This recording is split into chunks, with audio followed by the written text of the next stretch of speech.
Bon, bonjour à tous. Est-ce que je vais attendre? Bon. Un petit peu, de toute façon, je sais qu'au début, ça merde un peu. Ah, Non mais, ouais, mais je crois que ça a l'air bon. Il est Frozen. Et bonsoir à tous. Et donc... coucou le chat, coucou tout le monde. C'est Tesla Grad par moi, Monsieur Jack. Et on a Duximor en commentatage avec moi. Hey, bonsoir tout le monde et salut, salut Jack, écoute. Pardon. Ok, on va lancer assez vite vu l'heure. Ouais, on n'est pas en avance. Normalement le son... Normalement le son c'est bon. C'est... Ouais, ok. Bon. Il faut juste que j'écrase ma sauvegarde, évidemment. C'était pas prêt. Commentatage, ça commence bien. Évidemment. Hashtag la France. C'est jamais prêt. Nous parlons bien la France, t'inquiète pas. Layoshi Raleuse. Très bon pseudonyme. Ok. Bien. On a 7 minutes, c'est parti. Allez. Bon, ok, écoute, donc... c'est une run démo, hein. On va vous expliquer. De toute façon, pendant l'intro, là, on aura 3 minutes. On vous expliquera rapidement tout ce qui va se passer. En tout cas, je vais lancer le chrono dès que j'appuie sur Entrée maintenant. Et je vais tout de suite skipper. Il y a une introduction de 40 secondes. Je la skip en faisant charger. En fait, je quitte et je charge. Et voilà, on se retrouve tout de suite en possession du caractère après 5 secondes au lieu d'en attendre 40. Et voilà, principalement dans la première zone du jeu, là, on a 3 minutes. Ça va principalement sauter au-dessus des toits, courir, sauter et courir. Mais sinon, on va juste passer, vous allez voir dans une minute, au-dessus de ce qu'on appelle la balance. Parce qu'en fait, on peut un petit peu sauter après les... un petit peu après les bords, et du coup, ça nous permet de skipper une ou deux choses dans le jeu. Dont ce qui va venir là tout de suite. Et je l'ai raté, vous savez quoi, je vais reload parce que ça me saoule. Ça commence. Évidemment.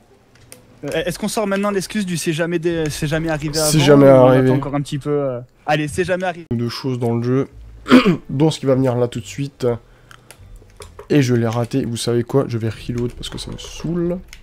Ça commence. Évidemment. Est-ce qu'on sort maintenant l'excuse du c'est jamais arrivé avant? C'est jamais arrivé. Encore un petit peu. Allez, c'est jamais arrivé avant. Ça n'est jamais arrivé. Et voilà, donc voilà, plus loin, la technique de base. Ah, donc, le stress des examens, tout ça. Ouais, surtout pas du tout. Est-ce que vous allez voir aussi là, ce qui s'appelle le moon jump et le moonwalk, si tu peux expliquer. Ouais, alors le moon jump, en fait, c'est une mécanique qui permet de dépasser la vitesse maximale du personnage. En fait, voilà, donc basiquement, quand on tombe sur une pente, le jeu nous projette un petit peu en avant, un petit peu comme si vous balancez une bille dans une pente, elle est projetée un petit peu en avant. Et donc on peut augmenter ce petit boost en maintenant la direction inverse à laquelle on va. C'est-à-dire que par exemple, si on veut aller vers la droite, on saute dans la pente, et au moment où on atterrit dans la pente, on maintient gauche et on ressaute. C'est assez contre-intuitif, mais ça a pour effet de mettre un petit boost qui nous permet de dépasser la limite normale de la vitesse autorisée par le jeu. Et si on va suffisamment vite, on peut réenchaîner ensuite, même sur du plat, ces petits sauts en chaque fois appuyant derrière. Voilà, et là, comme je vais pas vous couper, là, j'ai essayé de faire ce qu'on appelle un bunny hop. En fait, parce que j'ai sauté d'assez haut, et puis j'ai essayé de faire un moon jump, puis refaire un autre moon jump derrière, ce qui me permet d'aller 2 fois à peu près loin. Je l'ai pas si mal réussi, mais... Ouais, là, je le vois sur le stream, il était beau, hein, il était très beau. Et donc, c'est tout ce qu'on fera en moon jump, malheureusement, mais ça permet de faire un petit peu quelque chose dans cette introduction. Voilà, l'intro est de base assez chiante, mais voilà, le moon jump, ça permet de... Si on fait tous les moon jumps bien correctement pendant l'intro, ça fait gagner quelque chose comme 5-6 secondes. Donc bon, sur une run de 20 minutes, c'est pas totalement... Donc vous allez le voir là, principalement, le principe du jeu, c'est le magnétisme. Magnifique. Et là, je vais essayer de faire le piston skip. Ouais, je mets j'arrive pas à parler. En même temps, j'ai pris l'aura du petit du spider pour ensuite jouer avec la gravité des cubes et monter plus haut. Enfin, avant en fait, il faut gratter un cycle. Voilà, le principe de Tesla Grad, c'est qu'il y a des éléments bleus, des éléments rouges. Deux couleurs différentes s'attirent, deux couleurs identiques se repoussent. C'est du magnétisme. Et du coup, par exemple, les cubes rouges, enfin, on peut se mettre des auras en touchant là, les petites araignées. Donc si on a une aura bleue, ben, les cubes rouges vont être attirés par nous et les cubes bleus vont être repoussés. Et là, j'ai pris le premier item du jeu, c'est les gants, et du coup, je mets en rouge pour attirer vers le bleu et l'inverse. Ouais, donc les gants permettent de changer la couleur des petits blocs. Du coup, Rorschach qui demande c'est quoi l'histoire dans les grandes lignes. Je sais pas si on a le temps là maintenant d'expliquer vite fait. Bah là je vais vite fait faire le spider skip. Donc là je saute un petit peu après le bord, je saute très vite et là je passe avant cette araignée, je n'ai pas réussi. Mais c'est pas grave, je m'en sors pas si mal. Là je passe au-dessus du trou, là voilà. Mais écoute, on peut faire ça à la limite sur le boss qui arrive dans... Ouais, on a un boss. Les boss c'est assez visuel, il y a vraiment à dire dessus, donc on expliquera l'histoire à ce moment-là. Enfin, on pensait même faire après, mais... Là, un autre spider skip que je vais essayer, en fait. Ici, je vais essayer de partir le plus tôt possible. Voilà, comme ça, et comme ça, je passe avant que le spider tombe. Comme vous avez pu le voir. Et là, la salle d'après, je vais essayer de manipuler la plaque de sorte à aller à un endroit en haut à droite sans m'agripper. Et là, je me suis agrippé, voilà. Le principe, c'était de pas s'agripper. Du coup, de manipuler la plaque pour qu'elle aille assez haute. Mais c'est pas facile. Et donc, on va arriver au premier boss. J'ai à peu près 1 minute de retard sur un bon temps, c'est parfait. Et donc, le principe du jeu, c'est de mettre des... Enfin, le principe du boss, pardon, c'est de mettre les cubes en bleu pour qu'il les avale. Il faut qu'il les avale 3 fois. Et à chaque cycle, ça s'accélère. Le premier cycle, c'est assez facile. Et ce qu'on va essayer de faire, c'est d'empiler 2 cubes pour les mettre les 2 en bleu pour ne pas avoir besoin d'attendre qu'il les aspire par lui-même. Mais c'est pas évident non plus. Et donc, ouais, on peut... Pour l'histoire... Ouais, petit point sur l'histoire, du coup. Très vite fait, en gros, c'est un roi tyrannique qui règne un peu sur la ville, sur le pays du jeu, Electropia, mais la ville du jeu qui est Teslagrad. Nous, on est un petit garçon dont le papa, on l'a vaguement vu au début, est parti combattre un peu ce roi. Et du coup, nous, on est à sa recherche parce qu'on a grandi, il est toujours pas rentré, donc on se demande qu'est-ce qu'il fout quand même. Du coup, voilà, on essaye de chercher notre papa et en apprendre un petit peu plus sur l'histoire de ce pays et de ce roi, justement. Pourquoi est-il si méchant, tout ça.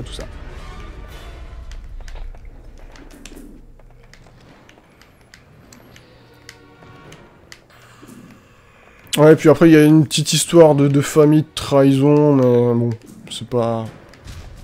C'est juste, il y a des méchants, on y va et on casse tout. On rentre, on défonce tout le monde et on ressort. Et donc là, en passant.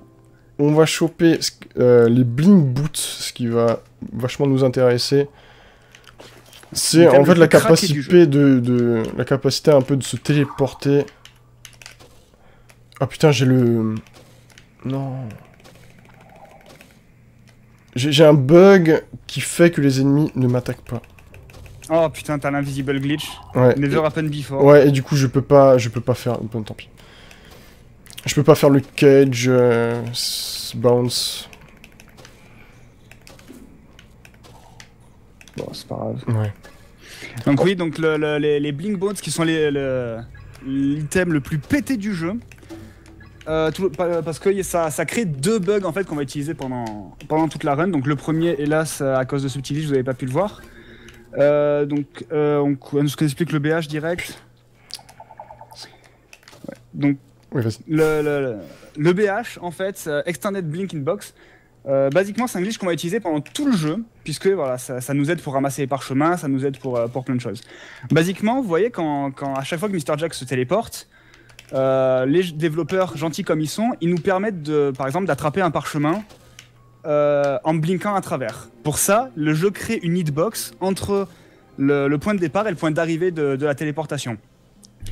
Le problème, c'est qu'elle est un petit peu craquée, cette hitbox, et elle agit un peu comme un sac à dos du personnage. C'est-à-dire que si le personnage se retourne pendant la frame où elle est créée, ben, ça nous permet d'attraper les parchemins un petit peu plus rapidement. Je sais pas si vous avez remarqué, mais un des parchemins qu'il a chopé, il a chopé de super loin, il n'a même pas eu besoin d'aller jusqu'à lui.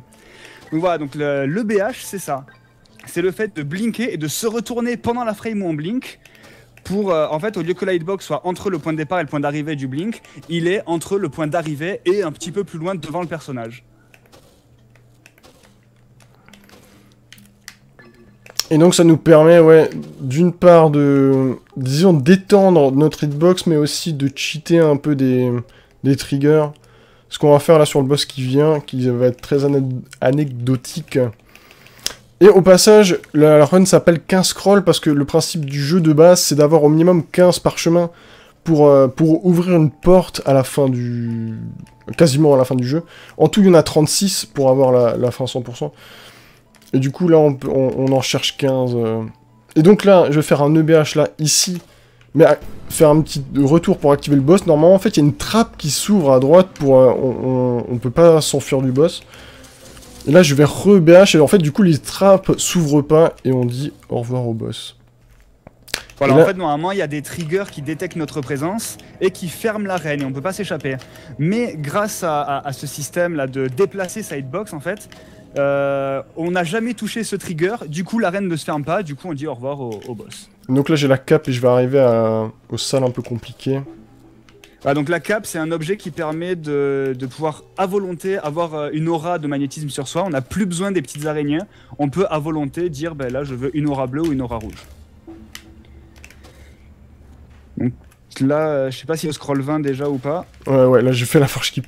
En fait vous avez vu j'étais sur un cube et en fait j'ai fait un truc assez précis pour me polariser, aller vers le haut et puis choper un parchemin. Et là j'ai fait la forge skip et en fait c'est le fait de blinker très précisément dans un bout de métal pour passer 1 minute de jeu. C'est ça, en fait, à chaque fois qu'on se téléporte, c'est le deuxième glitch des boots. À chaque fois qu'on se téléporte à l'intérieur d'un objet, donc ça peut être un ennemi, ça peut être des piliers, ça peut être un petit bout de métal comme là, le jeu a tendance à vouloir nous éjecter parce qu'on n'est pas censé être dedans. Et du coup, c'est ce qu'on appelle le big bounce, et du coup, ça nous permet de pouvoir atteindre des hauteurs qu'on n'est pas censé atteindre ou une vitesse qu'on n'est pas censé atteindre, selon comment on le fait. Ta mère. Et donc là, j'ai essayé de faire le... Pilar skip en fait. Non, il y a tout un puzzle à faire dans cette salle. Et en fait, on essaie de sauter sur le pilier qui est là. Voilà, comme ça. Je fais une strat assez risquée et du coup, des fois, je tombe. Ça arrive, ça arrive. C'est pas une grosse perte de temps non plus. Mais... Ouais, quand même. Mais bon, ça va. Petite dizaine de secondes. Ouais, quinzaine. Mais... Oh, nice. Oui, bon, ok, je vais... reset la salle. Putain. C'est la foire au fail. Donc là, le BH du robot, du coup, tu y es? Ouais, mais c'est la salle que je recommence. Voilà. Donc là, je vais aller chercher le parchemin à gauche. Et donc, je reviens. En fait, je vais EBH dans la porte à droite. Ce qui va me permettre d'atteindre, de toucher le checkpoint qui est après la porte. Du coup, là, je suis déjà voilà, à droite de la porte. Et on va arriver sur le 3e boss du jeu. Sur Oleg. Qui va aussi être un petit peu anecdotique, parce qu'il y a une strat qui a été trouvée par un non-runner du jeu. Qui consiste à juste... qui s'est dit, tiens, c'est si je faisais ça. En fait, il arrivait pas à faire le boss normalement, il a dit, bah en fait, j'ai fait ça comme ça. Donc, regardez, je fais comme ça, mais c'est rapide. Donc du coup, c'est super. En fait, il suffit de se poser à un endroit précis comme ça. En fait, le premier cycle, ça sera tout le temps rouge, le deuxième, ça sera tout le temps bleu. Et le troisième, c'est random, mais Monsieur Doxymore, qui est avec nous, a eu une très bonne idée de faire un pause buffer sur le 3e cycle, pour connaître la couleur. Parce qu'en fait, si on pose et qu'on maintient un bouton de cap, en enlevant la pause, ça met directement la cap à la frame disponible. Du coup, ben, on appuie sur pause, on voit tiens la bouboule elle est bleue ou la bouboule elle est rouge, on maintient la cape correspondante et Oleg est fini. En fait, le pause buffer qui consiste à faire une alternance, merci. Une alternance entre start et map, parce que si on fait que start des starts ou map des maps, c'est l'attente est longue, alors qu'on peut faire des start maps ou l'inverse rapidement. C'est beaucoup plus rapide de faire. En gros, c'est l'équivalent d'un start select en fait. Et donc c'est plus rapide de faire start select que start. En fait, on peut pas poser 2 fois d'affilée dans le jeu. Et on arrive au Hamster Balls. Ouais, Hamster Ball. Bon, il y a 2 skips dans cette zone. Le premier qui est là, qui va juste consister à ce que j'aille sur le dessus de la boule, comme ceci, puis que j'accroche comme cela le bord. Ça gagne 5 secondes à peu près. Et là, on va même pas utiliser la boule. On va tout de suite aller dans ce tour ici. Et monter là. D'ailleurs, le bord de la boule précédente, on dirait pas, mais il est un peu glitché. C'est pas prévu qu'on passe par là, du coup, c'est super dur à attraper. Hein. Ne faites pas ça chez vous, les enfants. Et là, dans cette 3e boule, en fait, il y a une technique. On peut ne pas utiliser cette boule. Ça consiste à faire des bling bounce super précis, n'importe comment, qui fait gagner 10 secondes en tasse. Ouais, c'est ça. En gros, c'est l'équivalent du moon jump, mais vers le haut, quoi, en se cognant contre les... Enfin, en blinkant au bon moment et en se cognant contre la petite pente du plafond. Mais en marathon, c'est pas conseillé de le faire. Donc même en run, enfin, pour l'instant, personne n'a osé le faire. Mais... Ouais, c'est chaud. Ouais. Mais surtout, en fait, ouais, t'as un quart d'heure de jeu et tu te dis, ouais, non... Surtout, c'est 10 secondes parfaitement, 5 secondes si tu en sors pas mal, et sinon tu perds du temps, quoi.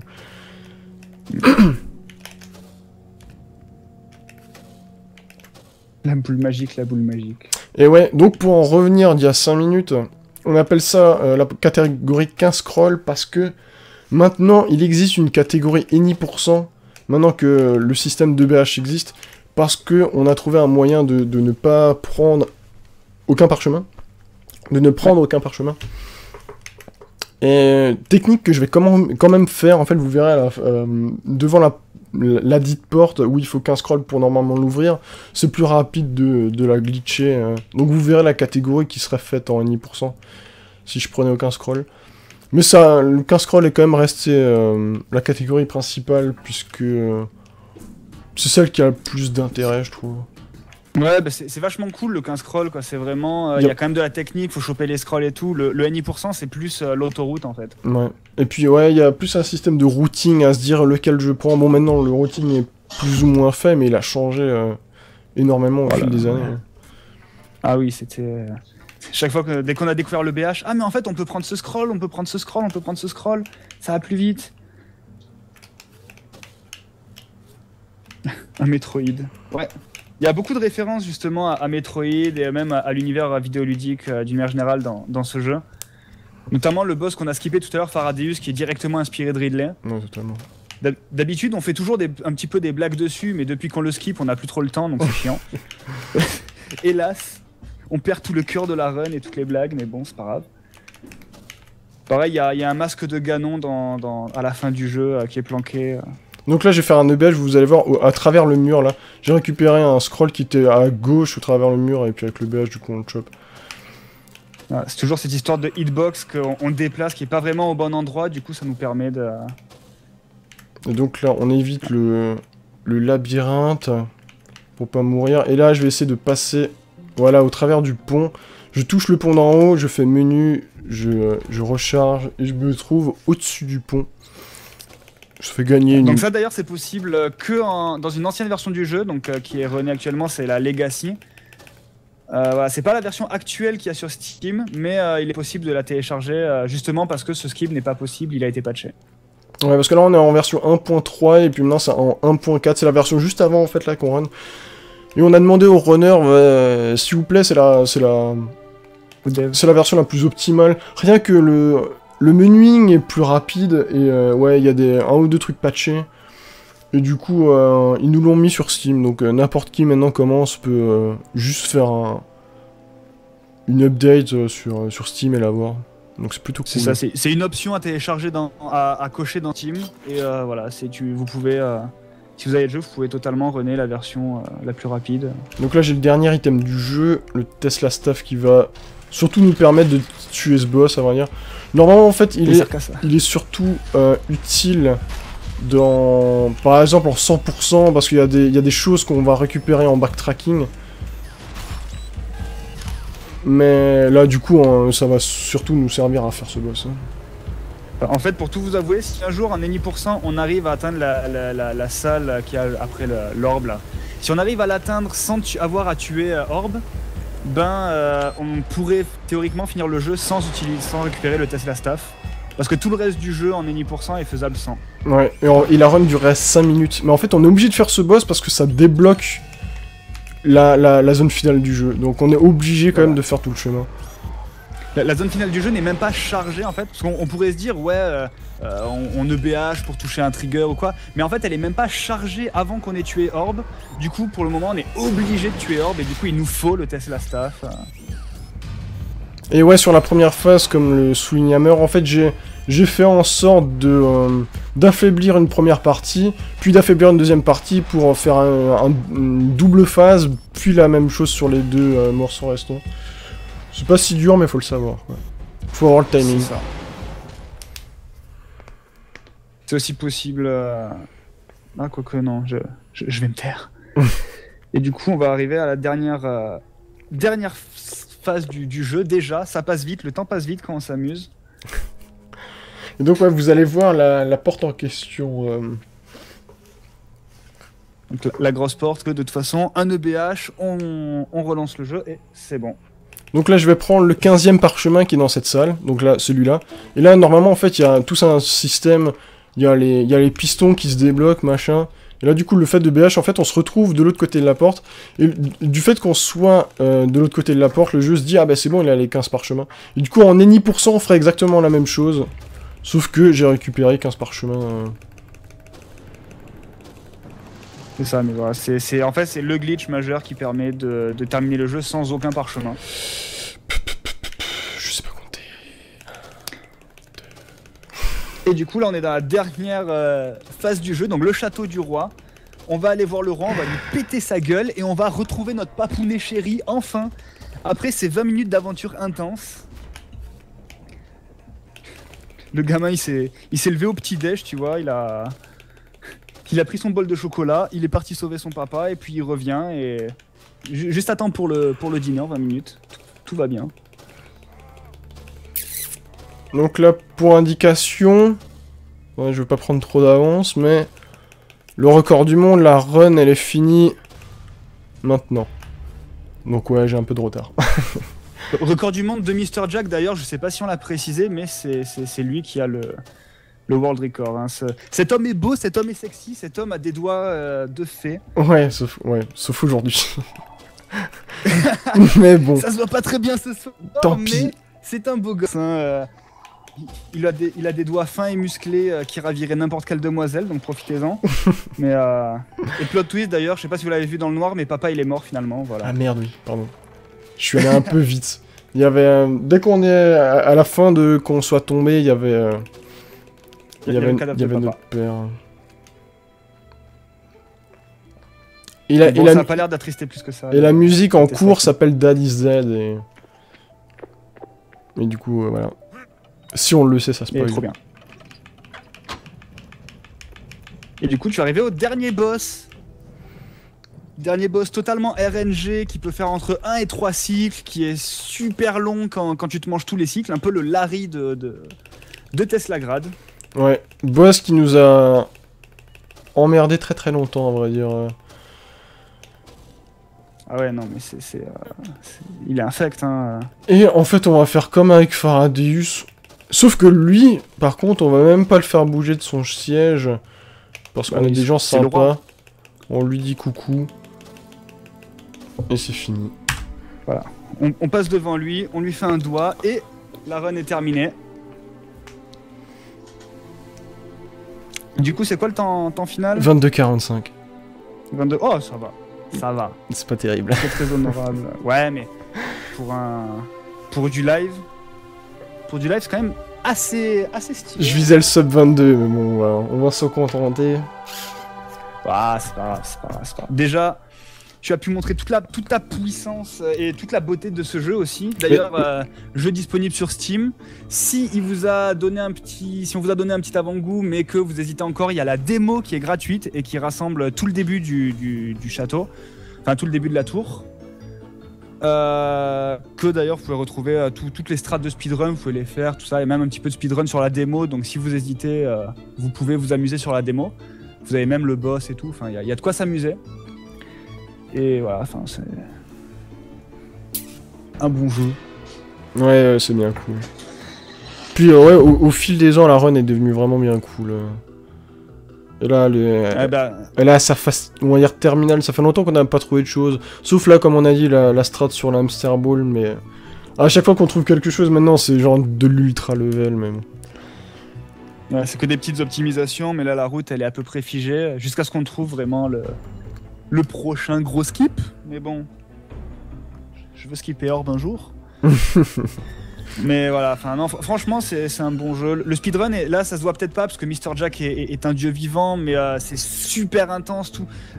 À chaque fois qu'on est affecté par le magnétisme ou quoi, c'est vraiment... C'est vraiment très précis, et donc voilà. Disons, faire un temps correct, ça va vite, mais après pour les optimisations, ça vient... C'est plus dur qu'on dirait, mais bon. Même au début, à prendre en main, j'ai vu des commentaires de rageux en mode ouais, ce jeu, la maniabilité c'est de la merde. Ben non, c'est toi qui a le cancer des doigts. Alors, enfin bref, c'est voilà. Mais non, franchement, un bon jeu. Et y a que des trolls pour runner la démo d'Ioxima. Ah, ça coche, please. C'est la meilleure catégorie du jeu, la démo. C'est la meilleure catégorie du jeu. C'est la plus intense, c'est trop bien. C'est 7 minutes d'intensité. En soi, ouais, c'est de l'optimisation n'importe quoi. Même. La démo. Grave. Mais ouais, si vous voulez une idée du next level de Tesla Grad, il faut regarder la démo. Mais bon. Et encore, elle est très outdatée, la démo. Faudrait s'y remettre. Ouais, il y a même pas les EBH dedans. Non, il y a même pas les EBH. Bon, après, ça sauvera pas tant de temps que ça, mais un peu. Ouais. Puis il y a les warp et tout, qui sont possibles. Enfin bref. Du coup, il faut peut-être qu'on laisse la run mystère. Je sais pas si le runner est prêt. Fameuse run mystère de Kyoshiro.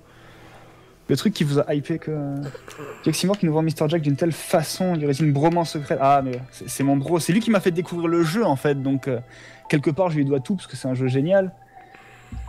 Mais de toute façon c'est Mr. Jack quoi. Passez sur son stream, faites-lui des petits bisous. On en rêve tous de toute façon. T'es pas bien. Ok, et donc ouais, place à Kyoshiro.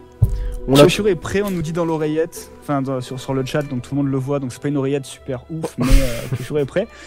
Du coup, on vous laisse pour cette run mystère. En tout cas, merci à tous, j'espère que ça vous a plu. Et à l'année prochaine. Et ben à l'année prochaine, et bonne run Kyoshiro, GLHF, tout ça.